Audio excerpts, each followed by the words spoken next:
Bakit may mga taong kahit hindi naman sobrang laki ng sweldo, unti-unti pa rin yumayaman?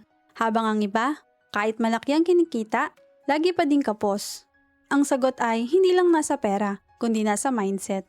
Dahil bago magbago ang laman ng wallet mo, kailangan munang magbago ang paraan ng pag-iisip mo tungkol sa pera. At sa video na ito, ibabahagi ko ang 7 mindset na karaniwang taglay ng mga taong nagiging financially successful. Kapag naintindihan at sinabuhay mo ang mga ito, mas magiging malinaw ang landas mo patungo sa pagyaman. Kaya siguraduhin panoorin mo ito hanggang dulo. Dahil ang panonood mo sa ating video ay isa din sa mindset at katangiang ginagawa ng mga taong yumayaman. Ang number 1 ay mag-isip ng pangmatagalan. Ang pag-iisip ng pangmatagalan ay isa sa mga pinakamahalagang mindset ng mga taong yumayaman. Karamihan kasi sa mga tao ay nakatuon lamang sa kung ano ang gusto nilang makuha sa ngayon. Kapag may dagdag na kita, agad itong nauuwi sa bagong gamit, bakasyon o iba pang panandaliang kasiyahan. Ang problema, mabilis ding nawawala ang perang pinaghirapan. Samantala, ang mga taong nagtatagumpay sa pananalapi ay sanay na isipin ang magiging resulta ng kanilang mga desisyon pagkalipas ng ilang taon. Bago sila gumastos, nagtatanong muna sila sa sarili nila. Makakatulong ba ito sa pagbuo ng mas magandang financial future? Kung ang sagot ay hindi, mas pinipili nilang ilaan ang pera sa ipon, investment, negosyo o pagpapalawak ng kanilang kakayahang kumita. Ito ang dahilan kung bakit unti-unti silang nakakaipon ng mga asset habang ang iba ay paulit-ulit na nagsisimula sa wala. Hindi dahil mas malaki agad ang kinikita nila, kundi dahil mas maganda ang direksyon ng bawat desisyon nila tungkol sa pera. Habang lumilipas ang panahon, ang maliliit ngunit tamang financial choices ay nagiging malalaking resulta. Kapag natutunan mong mag-isip ng pangmatagalan, hindi ka na basta naaakit sa mga desisyong nagbibigay lang ng pansamantalang saya. Sa halip, mas magiging malinaw ang bawat takbang na gagawin mo dahil alam mong ang tunay na pagyaman ay hindi nangyayari sa isang gabi. Ito ay bunga ng tamang desisyon na paulit-ulit na ginagawa sa loob ng maraming taon. Ang number 2 ay tingnan ang pera bilang kasangkapan. Isa sa mga pinakamahalagang mindset ng mga taong yumayaman ay ang pagtingin ng pera bilang isang kasangkapan at hindi bilang simpleng gantimpala sa kanilang paghihirap. Para sa kanila, ito ay isang tool na maaaring gamitin upang makalikha ng mas maraming oportunidad at mas malaking kita. Halimbawa, ginagamit nila ang kanilang pera para bumili ng kagamitan na makakatulong sa negosyo, matuto ng bagong skills o mag-invest sa mga asset na maaaring magbigay ng kita sa paglipas ng panahon. Sa halip na hayaang nakatenga ang pera, hinahanap nila kung paano ito mapapakinabangan. Kapag ganito ang mindset mo, nagbabago rin ang paraan ng pagdidesisyon mo.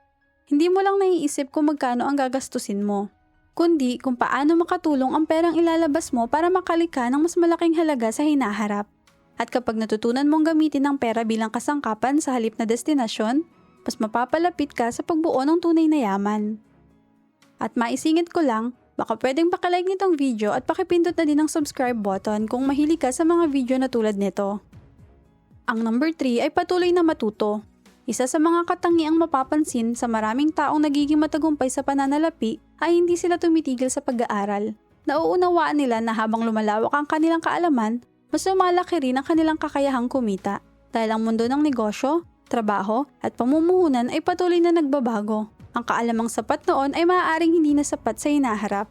Kaya imbis na isipin na sapat na ang alam nila, patuloy silang nagbabasa ng mga libro, nanonood ng mga educational videos tulad nito, dumadalo sa mga seminar o natututo mula sa karanasan ng ibang matagumpay na tao. Hindi nila ito tinitingnan bilang gastos, kundi bilang investment sa kanilang sarili. Dahil ang kaalamang natututunan mo ngayon ay maaaring maging dahilan ng mas malaking oportunidad bukas. Isipin mo na lang ang dalawang tao na pareho ang trabaho at pareho ang kinikita. Ang isa ay kontento na sa kasalukuyan, habang ang isa naman ay patuloy na nag-aaral ng bagong skills at bagong paraan para umunlad. Paglipas ng ilang taon, malaki ang posibilidad na magkaiba na ang antas ng kanilang kita at mga oportunidad. Hindi dahil mas maswerte ang isa, kundi dahil mas pinili niyang palawakin ang kanyang kaalaman.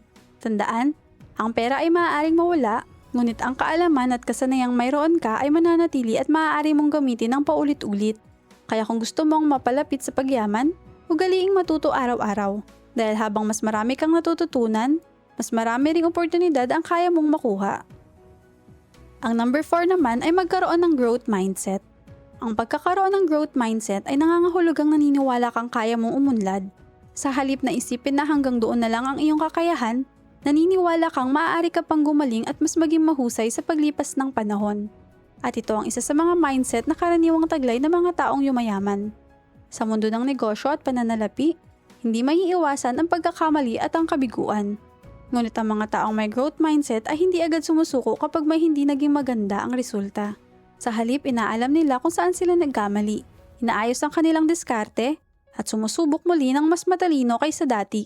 Habang ang iba ay natatakot magsimula dahil baka magkamali, ang taong may growth mindset ay alam na bawat karanasan ay may aral na magagamit sa susunod na pagkakataon. Dahil dito, mas mabilis silang umunlad at mas marami silang oportunidad na nakakamit. Kaya kung gusto mong mapalapit sa pagyaman, sanayin mong tingnan ang bawat hamon bilang pagkakataon para matuto at mas maging mahusay. Ang number 5 ay disiplina sa pera. Ang disiplina sa pera ay isa sa pinakamahalagang mindset kung gusto mong yumaman. Maraming tao ang naniniwalang kailangan lang nilang kumita ng mas malaki para umasenso. Ngunit ang katotohanan, kahit gaano kalaki ang kinikita mo, kung wala kang disiplina sa paghawak ng pera, maaari pa ring mabilis itong maubos. Ang mga taong nagiging matagumpay sa pananalapi ay hindi basta-basta gumagastos dahil lang kaya nila. Marunong silang magtakda ng budget, inuuna nila ang mga mahalagang gastusin at iniiwasan nilang bumili ng mga bagay na hindi naman talaga kailangan. Hindi sila nagpapadala sa bugso ng damdamin o mga uso. Bawat pisong lumalabas sa kanilang bulsa ay may malinaw na dahilan at layunin. Ang disiplina rin ang dahilan kung bakit nagagawa nilang maging consistent sa pag-iipon at pag-invest. Kahit maliit lang ang naitatabi nila sa simula, ginagawa nila ito ng regular. At sa paglipas ng panahon, ang maliliit na hakbang na iyon ay unti-unting nagiging malaking pundasyon ng kanilang yaman. Tandaan, ang pagyaman ay hindi lang nakasalalay sa laki ng iyong kita. Mas mahalaga kung paano mo pinamamahalaan ang perang mayroon ka. Kapag naging disiplinado ka sa bawat financial decision na ginagawa mo, mas madali mong maaabot ang iyong mga financial goals at mas mapapalapit ka sa tunay na pagyaman. Ang number 6 naman ay kumilos kahit hindi perpekto. Isa sa mga mindset na karaniwang taglay ng mga taong yumayaman ay ang kakayahang kumilos kahit hindi pa perpekto ang lahat. Maraming tao ang may magagandang idea, gustong magnegosyo o gustong magsimulang mag-invest. Ngunit nauuwi lamang ito sa plano dahil hinihintay nila ang tamang panahon, sapat na puhunan o ang pakiramdam na handa na sila. Ang problema, sa totoong buhay, bihirang dumating ang perpektong pagkakataon. Ang mga taong nagtatagumpay ay alam nila na hindi kailangang alam mo na ang lahat bago magsimula. Ang mahalaga ay mayroon kang sapat na kaalaman upang gawin ang unang hakbang. Habang kumikilos ka, mas marami kang natututunan, mas lumalawak ang karanasan mo, at mas nakikita mo kung ano ang dapat baguhin at pagbutihin. Sa madaling salita, ang progreso ay nangyayari habang ginagawa mo ang isang bagay, hindi habang naghihintay ka lamang. Marami sa mga matagumpay na negosyante at investor ang nagsimula ng may mga pagkukulang at pagkakamali. Ngunit sa halip na hayaan itong maging dahilan para tumigil, ginawa nila itong pagkakataon para matuto at maging mas mahusay. Kung naghintay sila hanggang maging perpekto ang lahat, malamang ay hindi sila nakarating sa kung nasaan sila ngayon. Kaya kung gusto mong mapalapit sa pagyaman, huwag hayaang hadlangan ka ng takot o sobrang pag-aanalisa. Magplano ng mabuti pero huwag kalimutang kumilos. Dahil sa maraming pagkakataon, ang pinakamahalagang hakbang ay ang unang hakbang na magdadala sa iyo sa mas malaking oportunidad. At bago ang number 7, comment mo naman sa ibaba kung taga saan ka para alam ko kung hanggang saan nakaabot ang videong ito. Ang number 7 ay mag-isip na parang investor. Ang pag-iisip na parang investor ay nangangahulugang hindi ka lang tumitingin sa halaga ng isang bagay ngayon, kundi pati sa halaga na maaari nitong maibigay sa hinaharap. Sa halip na magtanong ng magkano ang magagastos ko rito, mas iniisip mo, ano ang may babalik nito sa akin sa paglipas ng panahon. At iyan ang isa sa mga mindset na karaniwang taglay ng mga taong yumayaman. Kapag may pagkakataong gumastos, hindi lang nila iniisip ang presyo. Tinitignan din nila kung ang perang ilalabas nila ay makakatulong ba para magpalago ng kanilang kinikita, mapabuti ang kanilang skills o makalikha ng panibagong oportunidad. At dahil dito, mas nagiging maingat at mas matalino ang kanilang mga financial decisions.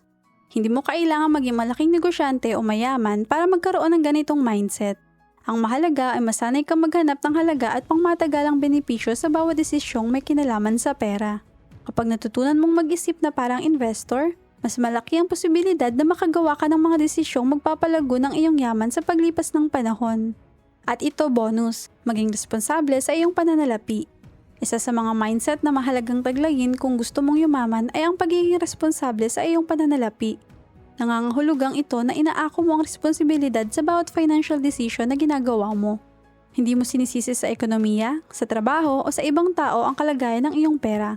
Sa halip, tinatanong mo ang sarili mo kung ano ang maaari mong gawin upang mapabuti ang iyong sitwasyon.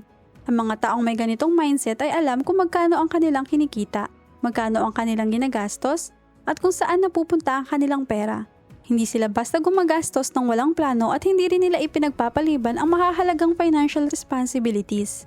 Dahil dito, mas nagiging organisado ang kanilang pananalapi at mas nakokontrol nila ang kanilang mga desisyon. Mahalagang tandaan na ang pagyaman ay hindi lamang tungkol sa pagtaas ng kita. Kailangan ding matutunan kung paano pangalagaan at pamahalaan ang perang mayroon ka. Kapag naging responsable ka sa iyong pananalapi, mas magiging maayos ang pundasyon ng iyong financial future. At sa paglipas ng panahon, ang ugaling ito ay makakatulong sa iyo na unti-unting makabuo ng tunay at pangmatagalang yaman. At tandaan, ang pagyaman ay hindi nagsisimula sa laki ng iyong kita, kundi sa paraan ng iyong pag-iisip. Kapag nabago mo ang iyong mindset, unti-unti ring magbabago ang mga desisyong ginagawa mo araw-araw. Ang maliliit ngunit tamang desisyong iyon ang maaaring maging dahilan ng malaking pagbabago sa iyong buhay sa paglipas ng panahon. Kung may natutunan ka sa video na ito, huwag kalimutang i-like at i-share ito sa iyong pamilya at mga kaibigan upang mas marami ring matuto tungkol sa tamang mindset pagdating sa pera. At kung gusto mo pa ng mga practical na tips tungkol sa pag-iipon, pagnenegosyo at pagpapalago ng iyong pananalapi, huwag kalimutang mag-subscribe sa channel at i-click ang notification bell para hindi mo ma-miss ang mga susunod nating video. Maraming salamat sa panonood at magkita-kita tayo sa susunod na video. Wealth Culture PH.